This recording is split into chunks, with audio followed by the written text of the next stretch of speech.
Hi. లైఫ్లో కొన్ని పరిచయాలు ఉంటాయబ్బా. అనుకోకుండా జరిగిన పరిచయం అయినా సరే ఎంత అందంగా ఉంటుందంటే నిన్ను నీకే కొత్తగా పరిచయం చేస్తుంది. నిన్నెవ్వరూ అర్థం చేసుకోలేనంత అందంగా అర్థం చేసుకుంటుంది. నీ గతాన్ని దాటి నిన్ను ముందుకు నడిపిస్తుంది. మూగపోయిన మనసుకి మాటలు నేర్పిస్తుంది. నీకు నేనున్నాను అన్న ధైర్యాన్ని ఇస్తుంది. ఎన్నిసార్లు చదివినా సరే మళ్ళీ ఇంకోసారి చదవాలి అనిపించే అందమైన పుస్తకంలా ఉంటుంది ఆ పరిచయం.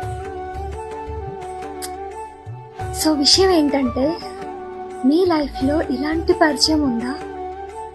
అది అమ్మాయి కావచ్చు, అబ్బాయి కావచ్చు. ఒకవేళ మీ లైఫ్లో ఇలాంటి పరిచయం ఉంటే వాళ్ళకి రీల్ని ఫార్వర్డ్ చేసి చెప్పేసేయండి, నా లైఫ్లో అలాంటి అందమైన పరిచయానికి నువ్వే అని. ఓకేనా? Thank you.